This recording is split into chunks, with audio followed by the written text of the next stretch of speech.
This is the Tip Top Podcast, the TIPPTOPP podcast, hosted by myself, Keaton Ditchfield, and we talk about everything to do with the outdoors. That's fishing, camping, hunting, birds, wildlife, conservation, and a whole lot more.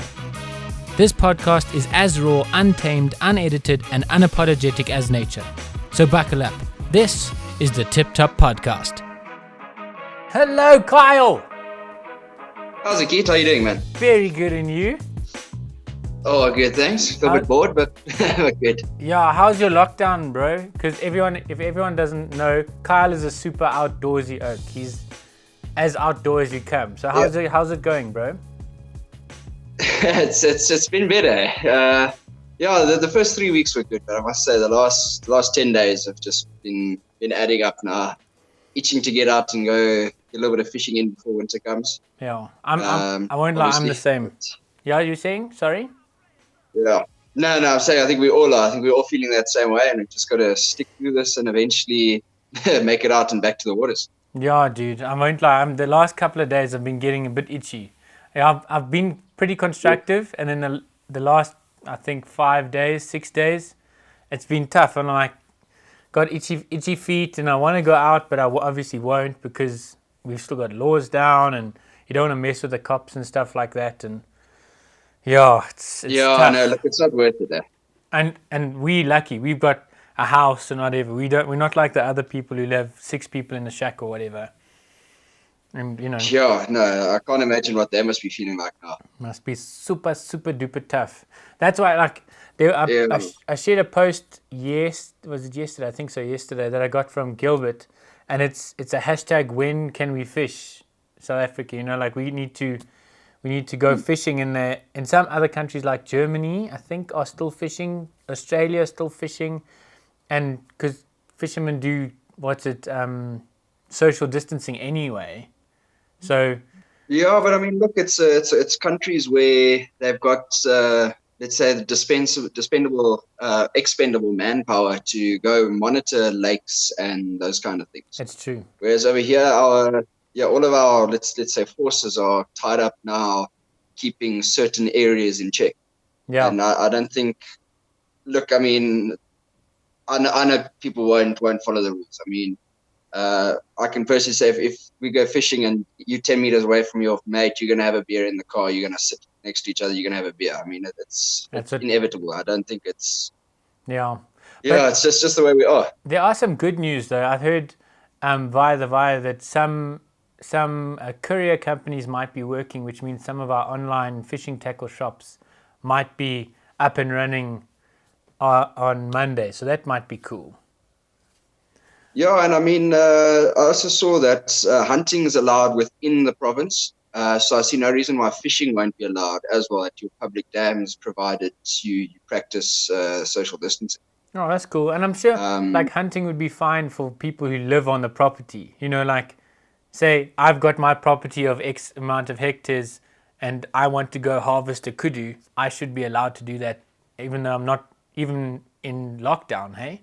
Because you're not leaving the property. Oh, yeah, no, that you can definitely do, yeah. But the actual hunting, if you hunt within your province, you can go hunt. So I know, so I see no reason why fishing won't allow that. And, look, I think if you're allowed out to go hunt, but you can't stay over, that's the thing, it's only day hunts. Okay. I think you should be able to go do, let's say, a morning session of fishing or something, you know? See, I think there might be a problem there because the hunting makes sense because you're getting food. So you're allowed to go hunt, get food. I also know that people are allowed to fish, professional people are allowed to fish in the sea to get food.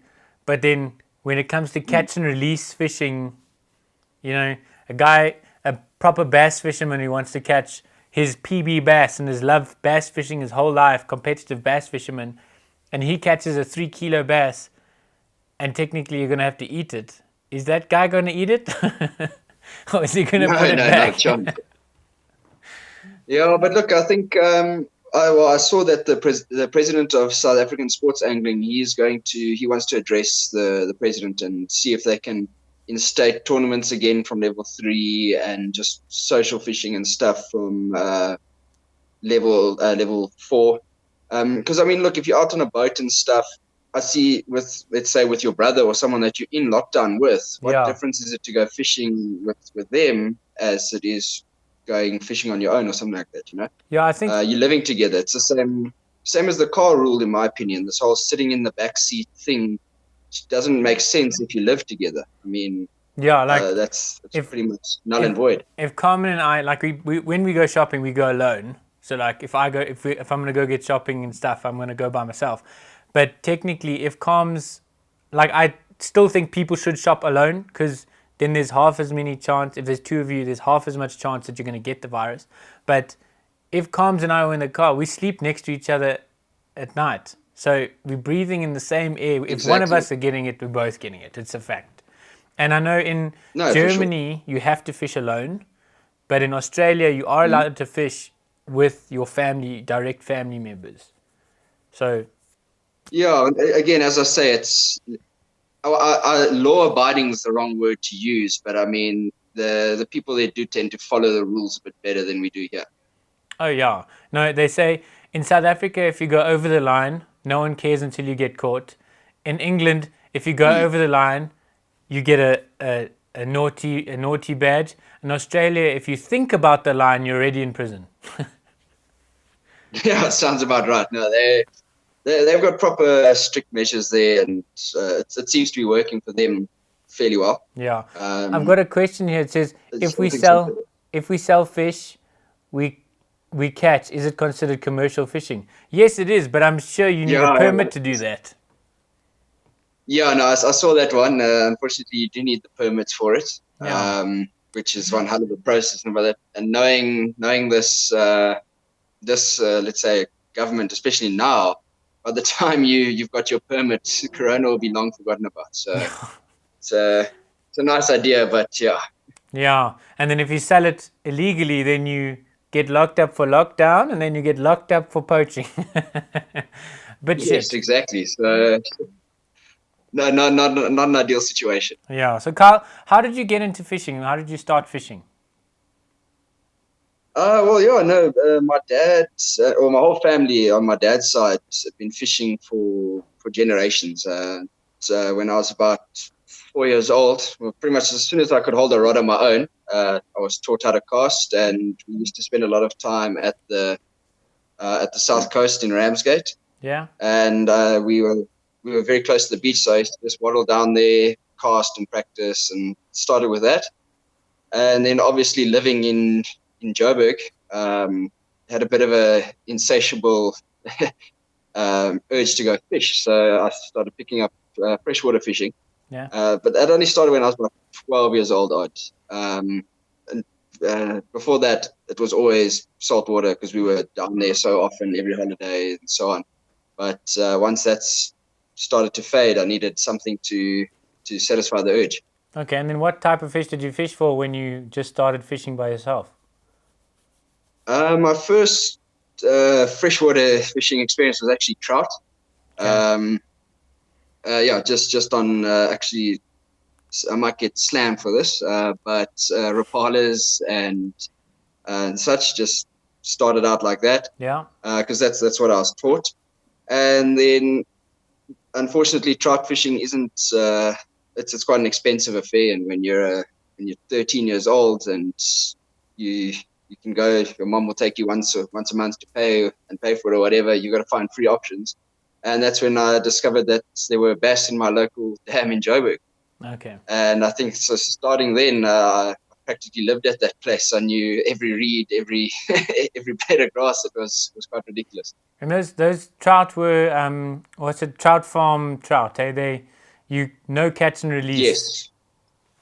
And at 100 rand a kilo. Unfortunately. No, exactly. And then that was the biggest issue. And then following that, I mean, the trout is a lot of fun to catch, especially in winter. And that's when I started taking up fly fishing, because a lot of the venues allow catch and release if you do fly fishing. So that's what sparked my interest in fly fishing. Okay, well then it makes it a bit more feasible if you don't have to harvest them every time. Yes, yeah, exactly, and limited freezer space, and it's Look, I like fish, but it's a messy and smelly affair. So your kitchen smells like fish for the next 3 days. So That's true. It's a bit of effort. And then, so you were big into your bass fishing, eh?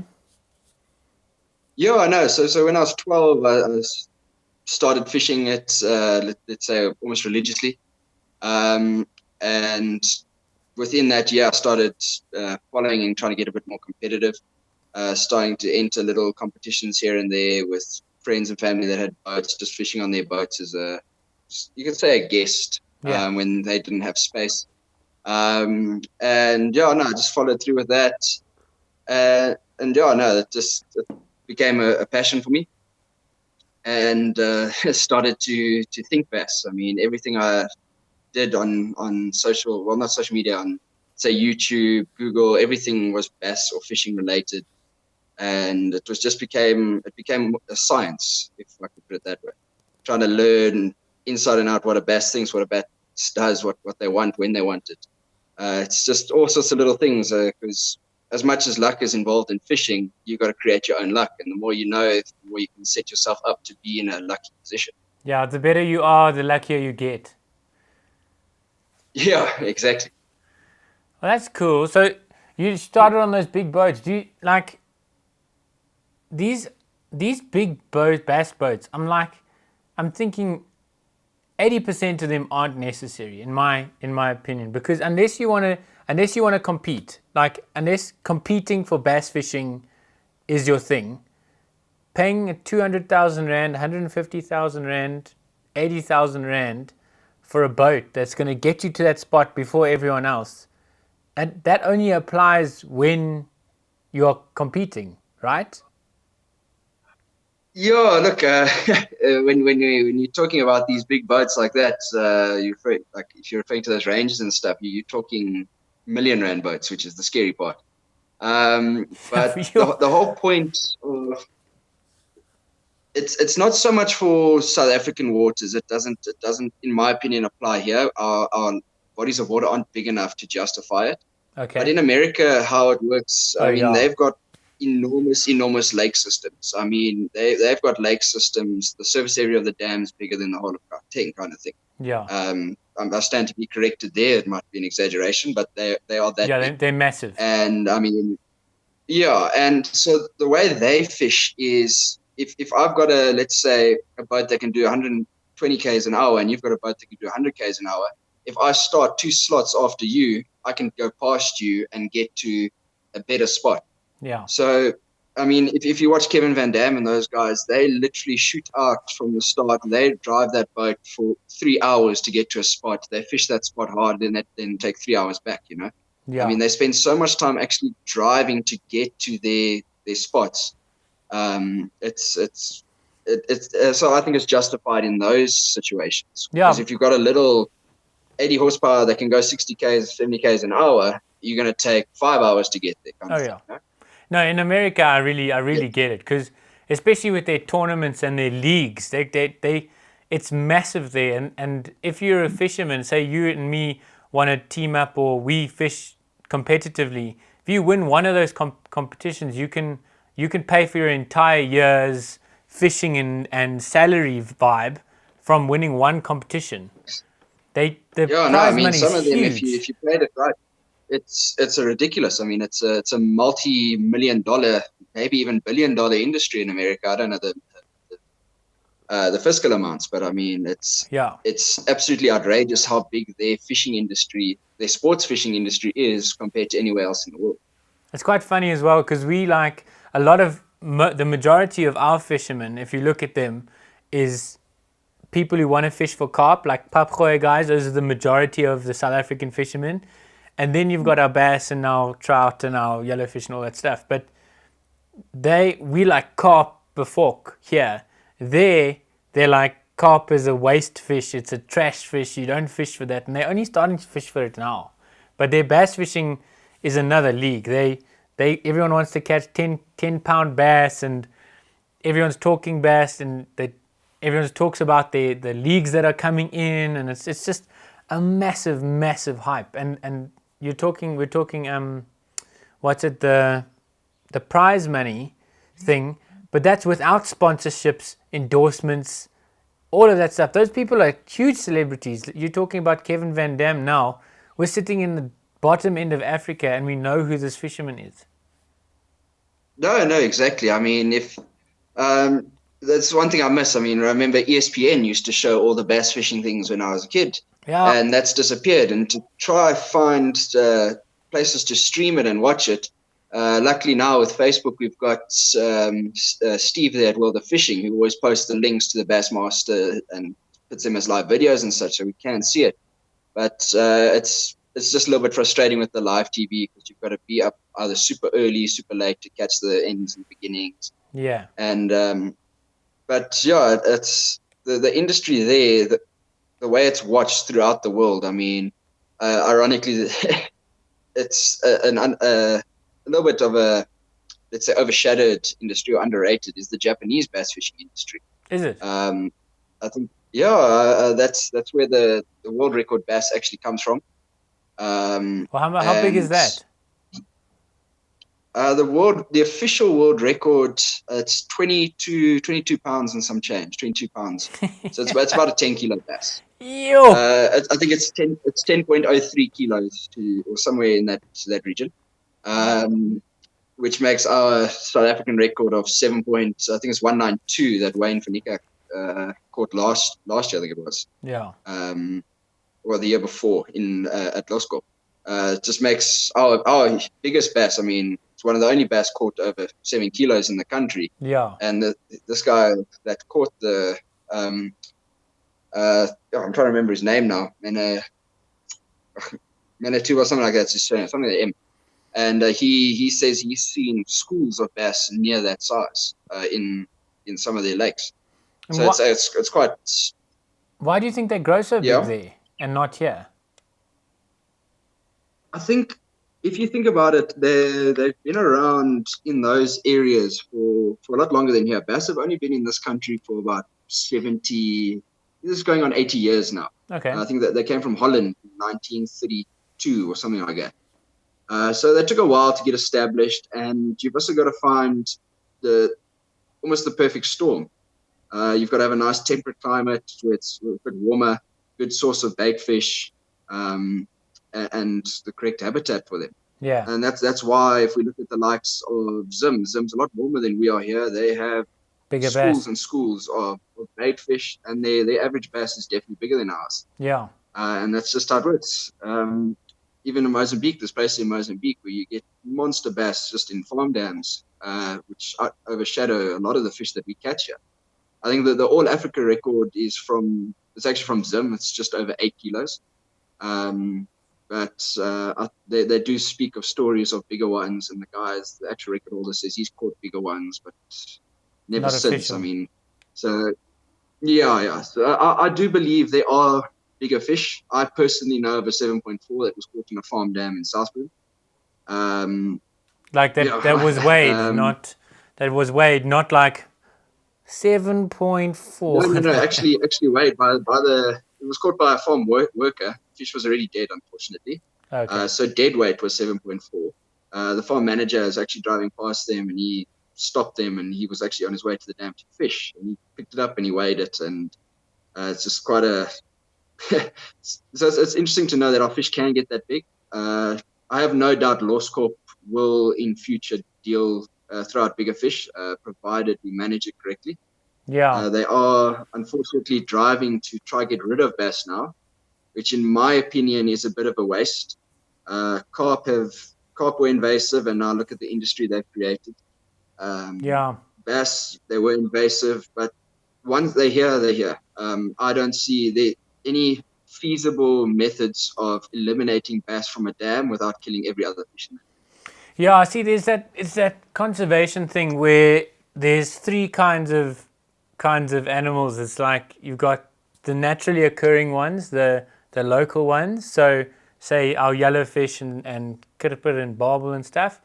Then you've got the invasives, and then you've got there's another word for it. It's like they've come in from another country, and they've populated, but they haven't taken out other species.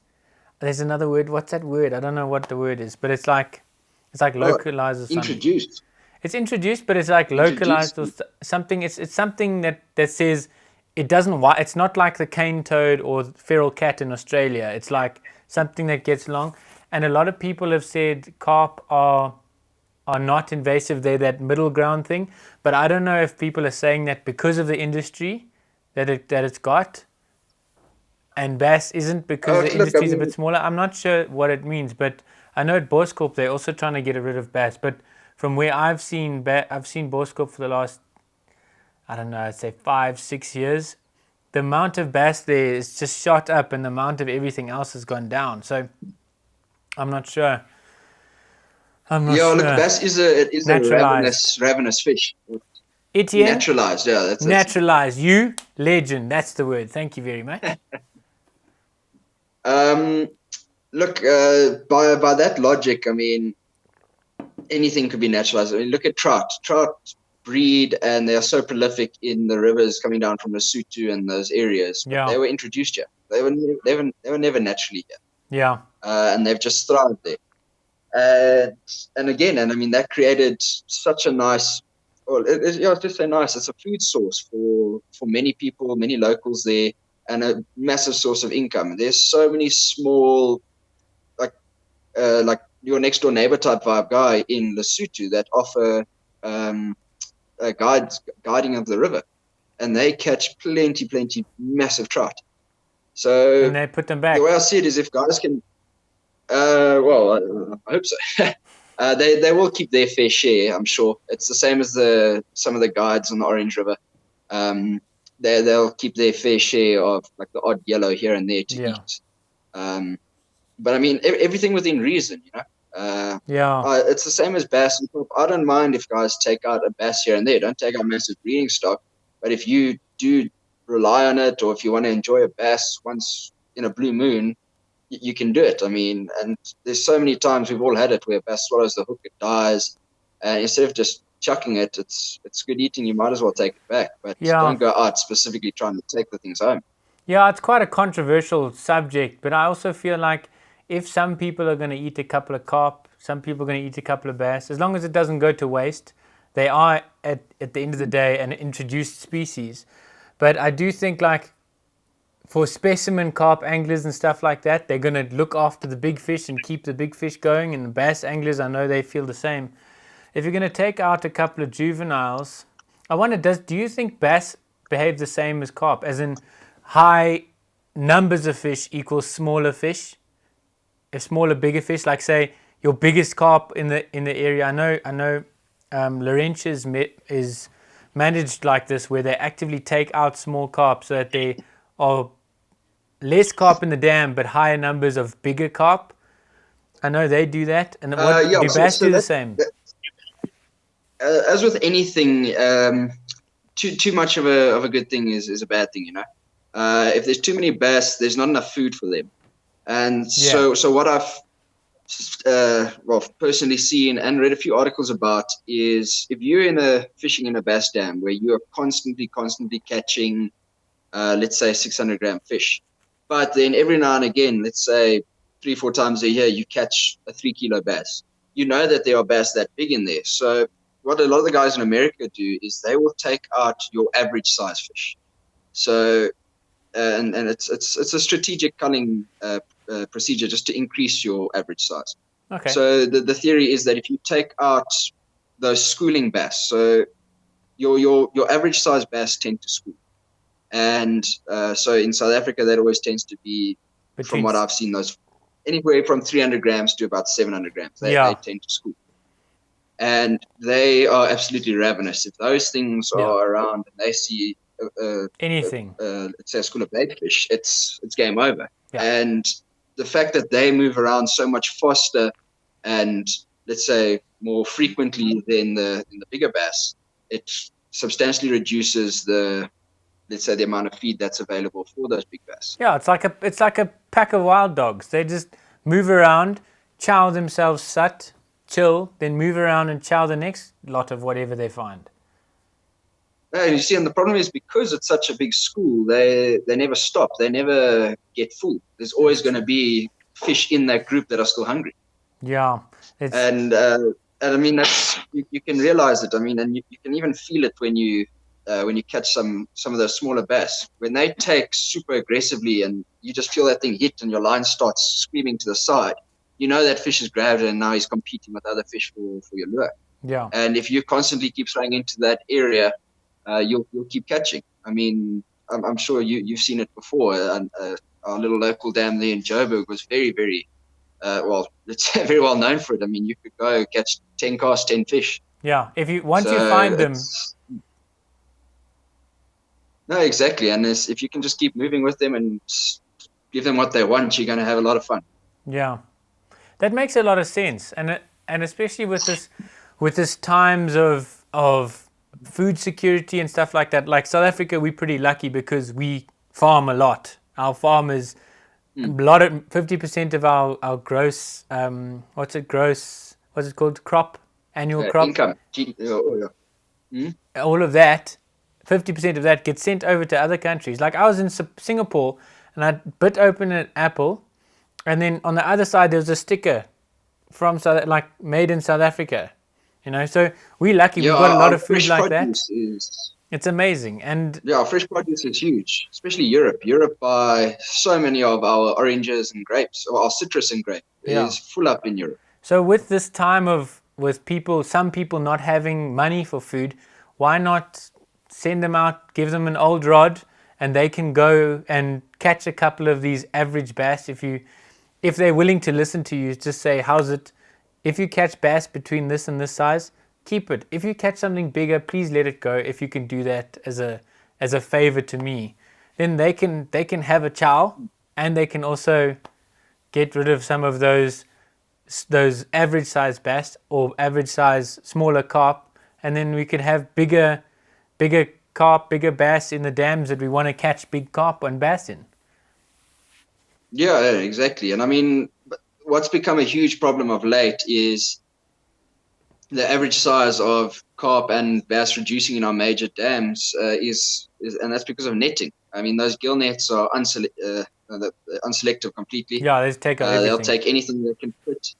And the only things that survive those gill nets, they usually have mesh about so big, is those small carp and those small bass, little kerper, little things that can get through it, Yeah. And unfortunately, that just puts such a halt on the actual fishing, for the sports fishing anyway.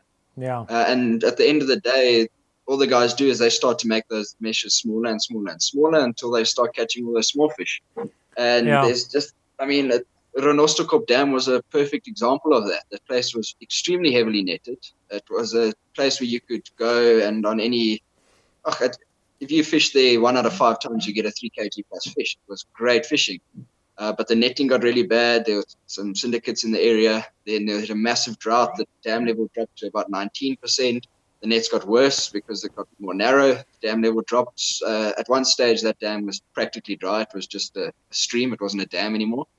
And the nets just went straight across and nothing survived. I don't think there's a single fish left in that system, other than what's coming down the river, obviously. Yeah, there was Jeremy, I think his name's Jeremy Wade, the river monster dude. He did a recent series, and he chased the Zambezi.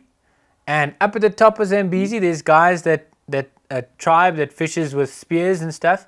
And he said to them, "You're not fishing effectively." And they were like, "No, we don't want to fish effectively because we want fish to be there next year and the year after that." And then he went further downstream, and these guys, like you said, were fishing with these tiny mesh, like that tiny, about 1 centimeter by 1 centimeter mesh things. And they were saying, "We're running out of fish. There's less and less, and there's nothing left."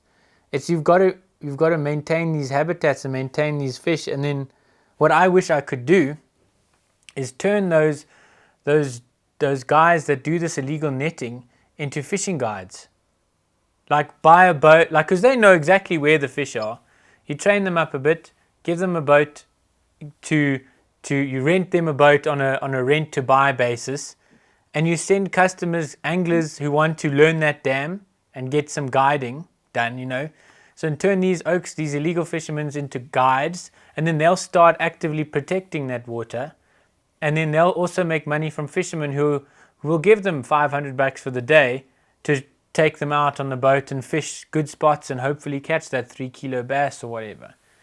It's like that. Yeah, no, I mean Sorry, you were saying? they've implemented similar systems with hunting in the Congo and places like that, where they take locals who were poachers, who know those guys know the animals better than the animals know themselves, kind of thing. Yeah. And they offer them a job. They say, we pay you this much. And because it's always international clients, hunters, they can't take the meat, you get to keep the meat. So they make extra money, and it's a win-win situation. Yeah. And it makes them care for what's there. So they start to educate each other. Yeah. So no, I agree. It would be a great system. And I know they did implement it parts along the Chobe and stuff like that in Botswana, where a lot of the guides there were locals just from their village who grew up, and they bring them in, and it starts to generate a little bit of money for a tourist coming to catch tiger fish. Is a lot of money for that village, even if it's just one guy earning it. It puts them on the map, kind of thing. Yeah, so it's definitely a great option in my opinion. And this whole illegal market, these oaks, if you look at the value of per fish, I know we're talking heavy conservation now. If you're looking at the value per fish, if I want to go catch fish and I'm willing to pay that guy 500 Rand for the day, if I can catch that 3 kilo bass, I catch that fish and like, great. And then tomorrow Kyle comes around and he also wants to pay 500 Rand to try catch that 3 kilo bass. That 3 kilo bass is not worth 500 Rand, not worth maybe 1,000 Rand.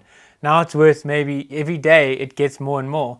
But if he netted that fish and he caught that fish is worth, I don't know, 25 Rand a kilo on the who wants to eat this fish I caught on market, you know what I mean? So the fish become worth so much more if they're alive and kicking with the leisure market, rather than he has to risk his safety and risk his freedom by doing this illegal netting, and then the fish is worth not half as much. But unfortunately, people are desperate, and it's very easy to say sitting here, rather than that guy who's got 2 Rand to his name, how does he start that thing, you know? No, exactly. And that's the unfortunate situation we're in. Yeah, that's where we need to come together as fishermen and try to help these guys out. Not just because, sorry, I interrupted you again, but it's like, how do you get rid of poachers? You shoot all the poachers. No, you don't. You give those poachers and their families jobs that benefit the nature reserve. That's how you solve it. You don't lock them up or shoot them or whatever. You give them something that's better, that works out for everyone, and then that same poacher will blix in the next guy who wants to start poaching and actually maybe get him a job as well. No, exactly. I agree 100%. I mean, there's no... but then again, it's easy for us to say that, but we do have the issue of lack of education in this country, which is actually, in my opinion, that it is a major root of all these problems. Yeah, and it's desperate people. Unfortunately, exactly, and the desperation and the need to, let's say, eat right now for one of those guys is worth or drives him more than the idea that he might get 500 Rand next week, kind of thing. Yeah, you know. And if I had the same family, the same hungry kids, you're desperate. You'll do whatever you need to do to protect them, to provide for them. But it is what it is. Okay, so talking bass. Exactly. It's going into winter now. Changing the subject, doing a switch over. Talking bass. It's going into winter. How would you approach bass fishing now in winter rather than summer bass fishing? Is there a difference, or would you fish for it the same? Or what do you have to say about that kind of stuff? Look, the fishing methods will differ slightly. Okay. The animal, well, they said the fish's movement is going to be very, very different. So what happens in peak summer and peak winter, oddly enough, is the fish go deeper. Okay. Usually in winter, they'll hold up against any ambush point that's deep enough to avoid the direct cold. So if you've got big ledges, any deep like holes per se, they'll go sit in there and they'll hold to structure and anything that can hold heat really. Okay, so they're chasing the warmth. It's warmth and an easy meal. So because in winter, obviously they want to keep as much of their reserves as possible. It's not a hibernation, but they are far less active and try burn less of their reserves. So they will sit up. If just let's say hypothetically, you've got a dam where the deepest point is 12 meters, but at 8 meters you've got a whole bunch of trees that are submerged with a lot of algae. The algae brings in a lot of fish, as well as if there's algae growing, there's obviously sunlight there. So it's going to be slightly warmer water because instead of just the heat hitting the water, the heat's actually going to be slightly held by the algae in those trees. So they will sit there as ambush points because they're at their food's food. So their food has to come to them and it's a bit warmer. They don't need to move as much. Okay. So with that, my fishing techniques for winter bass is find those areas. A personal favorite of mine, especially between, let's say, 10 and 2 o'clock, which is usually your quieter times in the summer, are rock beds. So I like to find anywhere where the water would be warm and bring in fish. Your kerper and the likes, they're going to sit in those rock beds as well. So if it's warm enough and, let's say, justifiable for the bass to be there, I like to throw little jigs, very slow fish, junior flukes. I always reduce my bait size in winter. It just personally for me, it's not so much about anything to do with the bait fish and stuff. It's just I'd like to, because the fishing's slower, I want to target a wider array of fish. Yes. And in my opinion, a small lure can catch a big bass or a big fish, but a big lure can only get you big enough fish to eat that lure, you know. Yes. Obviously, you get the odd greedy bass that comes along and eats a lure twice the size, but it's a regular. I just like to maximize my chances in the winter, so I always reduce my bait size. So instead of throwing a 110 jerk bait, I'll throw a 70 suspending jerk bait. So another favorite of mine for winter is jerk baits that go fairly deep, anything more than 4 or 5 feet. Yeah. And very, very slow fish. I mean, when I say slow, the reason I go for the suspending is I've got the jerk bait for the action, but I'm fishing it almost as if I'd fish a fluke. It's not going to go anywhere. I'll give it 2 kicks. Yeah, I'll give it 2 kicks and let it sit there for a solid minute. I mean, I do the same with the jigs and everything. It's very, very small movements. And then obviously mix it up. I mean, I'll do one cast that takes 5 minutes to retrieve, where I literally hop that jig or move that lure literally millimeters at a time, just little things. And then I'll do another cast where I'll give it big hops in between and bring it up 20, 30 centimeters and then let it sink. But the big thing for me in winter is those slow pauses. Yeah. And that's usually also when you get your bites. In winter, don't have too much slack on your line. That's what I find, because those bites they're very, very gentle and you will miss a lot of them. Yeah. So it's just one of those, you've got to be a little bit, you do tend to doze off because the fishing's so much slower. Yeah. But you do need to also be more alert. So it's a bit of a catch-22. And obviously it makes it challenging, makes it more interesting. Yeah. And you just got to, as I say, it comes with a lot of research. Like I said at the beginning of the video, you've got to, if you go back and read everything that there is about bass, you still won't know anything. if that makes sense. There's so much we don't know about these things, but you can learn so much to put you in those right places. Like I said, the more you know, the luckier you'll be in that sense. Because if you can put yourself into a position where you're going to get lucky. So just, as I say, find those drop-offs. See, this is boat fishing, obviously. Yeah. Find those drop-offs, rock beds, submerged trees. And also just look at where the sun is, where it's going to be warm, where you know those fish are going to be heading to at certain times. So, I mean, yes, exactly. But also if it's local waters and you know what's happening with the bait fish, see where the bait fish go. If you can say you're walking along a dam wall and you notice at 8 o'clock when you were there, you didn't see any fish, but you walk past there again at 3 o'clock in the afternoon and you see lots of bait fish coming in and out of the rocks, you know that the bass are going to know that as well.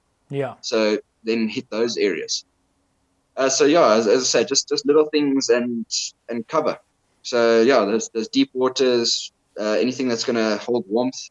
Well, let's say hold warmth, for lack of a better word. Yeah, and that warmth could be 0.5 of a degree difference between the top or bottom. But if it's 0.5 a degree, that bass is cold water. It's cold-blooded, which means it works 0.5 degrees faster. Like its whole body works a bit faster. So they will actively find it out. That makes sense.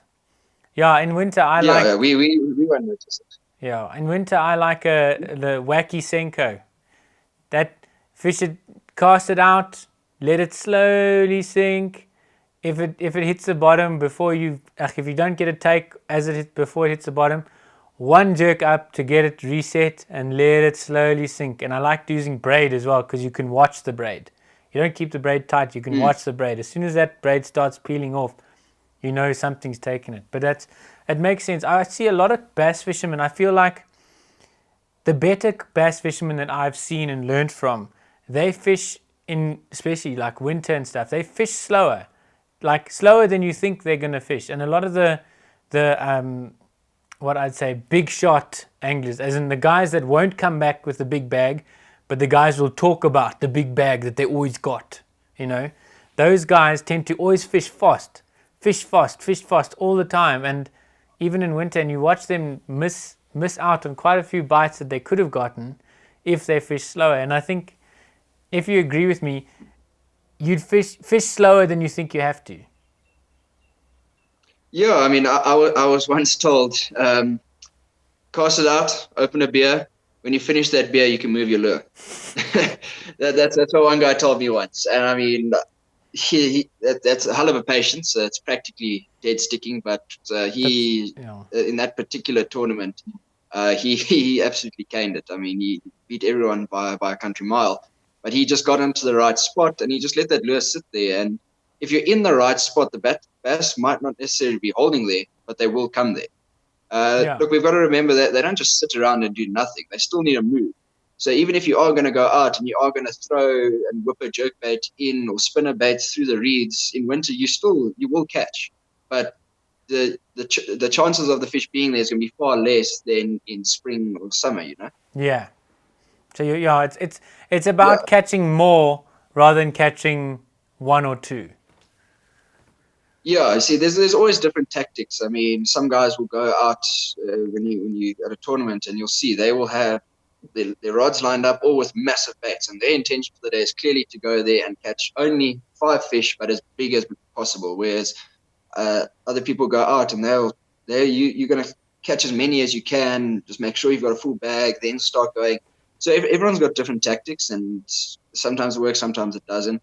Yeah. And again, that's what makes it interesting. Yeah, and for those who don't know, and correct me if I'm wrong, Kyle, how bass tournaments work is you get a bag limit of 5 fish, and you're allowed to come back and weigh 5 fish. So if you've caught your 5 fish and there's another fish you've caught and it's bigger than one of the other ones, you replace one of the smaller fish with the bigger fish. And that's why when they talk bags, they're talking groups of 5 fish. And I also think specimen competitions need to move towards that bag of 5 fish, because at the moment these guys, what they're doing is they got 7 kilo minimum size, but then as many as you can. So I still don't think that's specimen kind of vibe, because in my opinion, that 5 limit, you want to catch the biggest 5 fish that you can. That makes sense for me, but I'm not a competitive carp angler. I still need to enter a couple of carp competitions to see how it goes. But that's what I think it should be, because specimen is looking for that specimen in the dam. No, I agree 100%. I mean, in my opinion, they've got the size limit should be what you call it, dam dependent, obviously, based on knowledge of that dam. Yeah. But if you go to Rietvlei, for example, a 7 kilo carp's not big there. No. That's not at all. So if you're going to say anything over 7 kilos counts, some guys are going to catch 20 fish over the weekend, Yeah. Whereas if you just say it's your 5 biggest fish, because then it also helps let's say the smaller guys. Because I mean, you'll get some guys, if 7 kilos is the limit, they'll catch 10 5-kilo fish, but none of their fish count, so they get a 0. And I don't know, in my opinion, it narrows down your well, it's a very narrow-minded scoring system. Yeah. And the best fishermen will win more than often. They will still keep winning. It's not going to stop the best fishermen from catching. They will always catch. It's just how you measure it up. But speaking of Rietvlei, you're a big-time Rietvlei angler. Hey? You love it there. Yeah, I know. I used to just practically live there. Quietened down a little bit in the last year and a bit. Obviously, with work and the fishing over there, it did get a little bit. It lost its appeal because, unfortunately, let's call it poaching at that dam got out of hand for 2 years. Is it? And what happened? The amount of fish taken. Oh no, just unfortunately, social media is what it is, and people posted fish that they caught there, and it just brought in hordes and hordes of people. And unfortunately, those people came during the spawn, and they just picked massive fish off the nests, and they took them home. I watched cooler box after cooler box get filled, and unfortunately, there was nothing we could do about it. Man, why don't they check us? They need to check us. It's a nature reserve. You got to check people. I know bass aren't indigenous, but you got to check was people. Brought up a few times. The answer was always it's an invasive species. But you'll never see a can't carp take animals out. Huh? No. That by law, yes. As they do have signs saying any fish removed is poaching and so on. But when you bring it up with them, it always comes with the defense of, but it's not native. So it comes down to laziness, unfortunately. And it's a pity because it was such a prime destination. You could go fishing there 5 years ago. You couldn't fish there without catching a 2-kilo fish. I mean, the amount of big bass swimming around in Rietvlei was unbelievable. And look, I mean, there's still monsters swimming around there. Early this year, I was fishing there. No, actually, just the normal side. Obviously, fish move around. They're not limited to the side. I don't think they understand that. They just follow the food. And there is a lot of food in Rietvlei. There's a massive population of carp, lots of schooling small carp, lots of kerper. Unfortunately, kerper population not what it once was. Again, earthworms and stuff like that. But I think also the bass will have a role to play in what the kerper disappearing there, just because of the sheer numbers that there were. But unfortunately, now with the bigger bass being removed, the smaller bass are getting to you never used to catch fish under 500-600 grams there because they were eaten. Because they were constantly getting eaten. But now that the bigger bass have been reduced, those fish aren't getting eaten. So they're growing up to that 400, 500 gram range, and they are those fish are ravenous there. I remember watching a guy go, stand to be corrected, I think it was 23 casts, fish for fish. 23 casts, 23 fish. It was unbelievable, no joke, mate. So just the sheer size of the schools of those small fish that there were there. And unfortunately, that's what's happened with the dam now. And you go there, if you can, anything over 1 kilo is a good fish there now. But they are still big fish. I caught a 2.5 there not too long ago. And on that same day, an absolute barrel come for my jerkbait. Unfortunately, I was standing in the water and the jerkbait was close to me, and I think the fish saw me and turned, but that was definitely a 4 kilo plus fish, I have no doubt. Oh, good. But it's one of those. Yeah, it's just one of those. I mean, it's nice to see that they're still there. I think that gave me a little bit of hope. I watched my mates catch a few 2 kilo plus fish, so they're still there, just not in the numbers that they were. Okay. And yeah, you also Artlure fish, eh?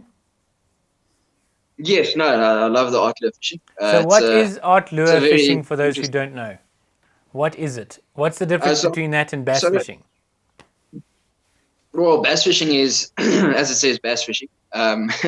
So instead of targeting one species, Artlure is targeting all available species in the dam. And when I say all, I mean all. I mean, it's for the rest of winter, for example, we even target the mosquito fish there, which is about, 2-3 centimeters long. Using lures? or artificials.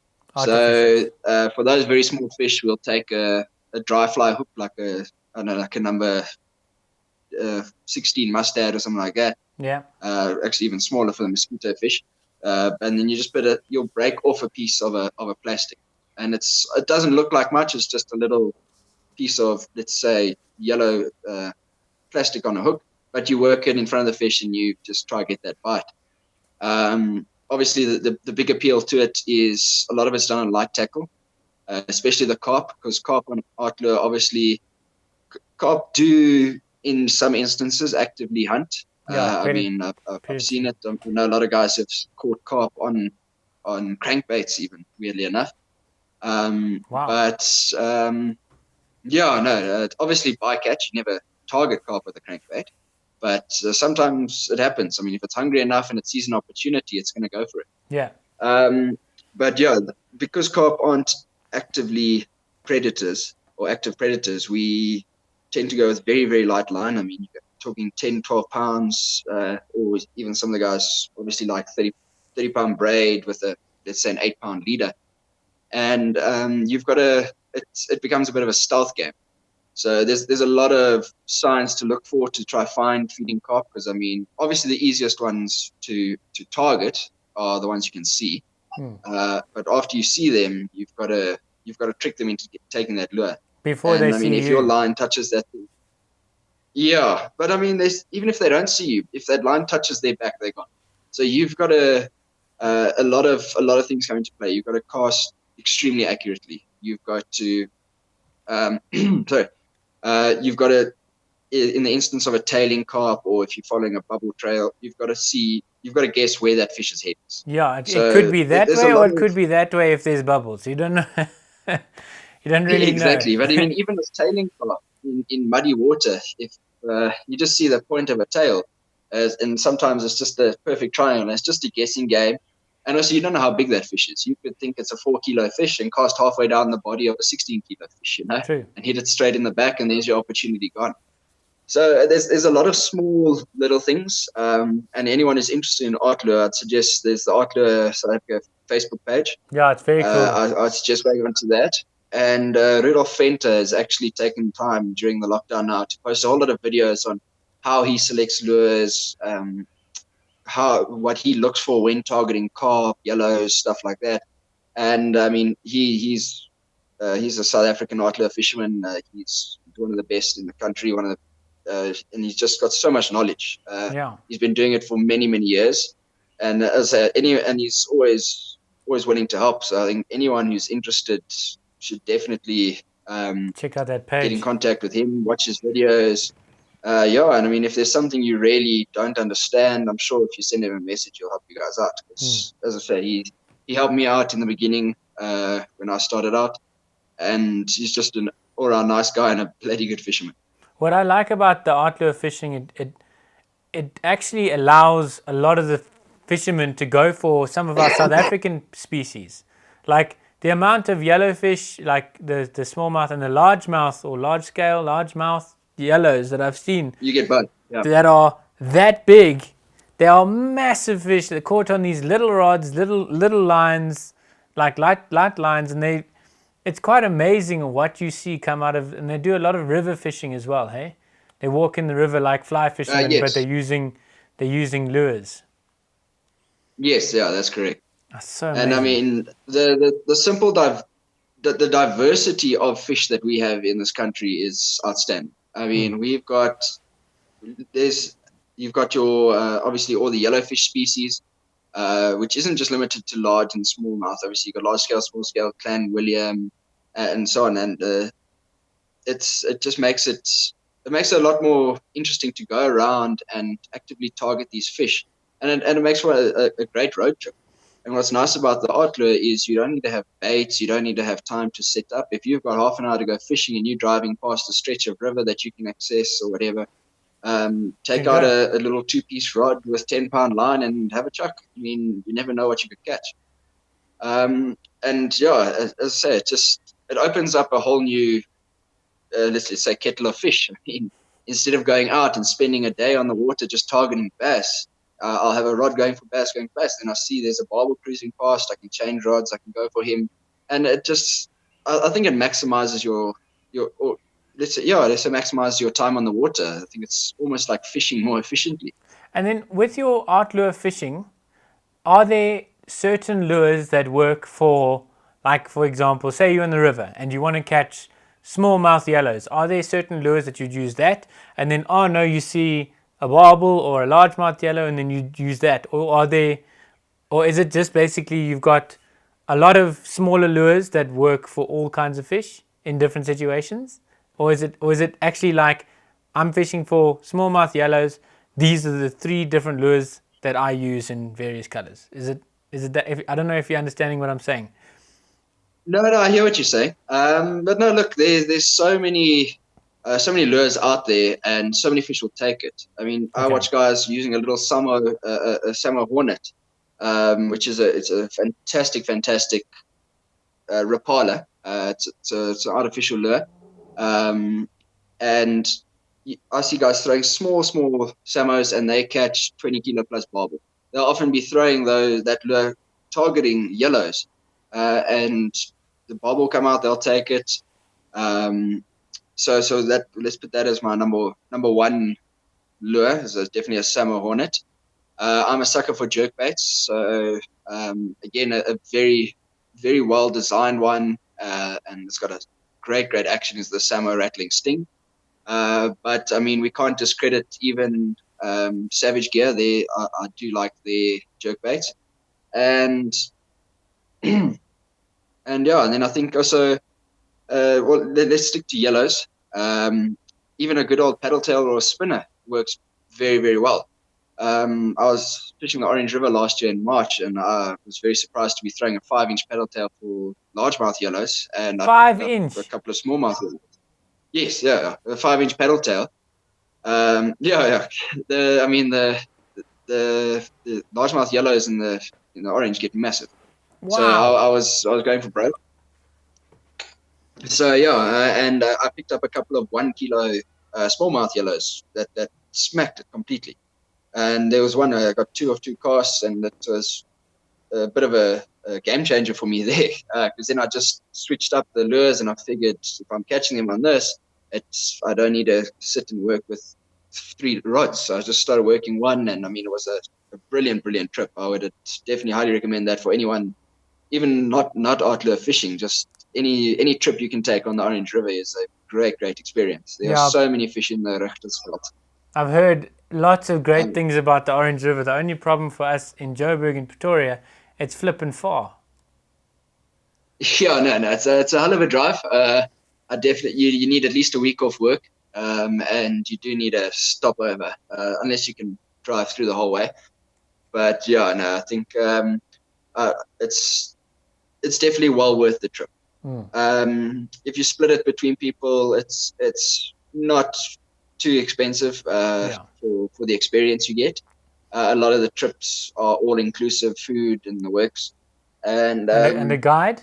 Like I said, did you have a guide? I didn't go with a guide, actually. No, I just went with one of those whitewater rafting companies.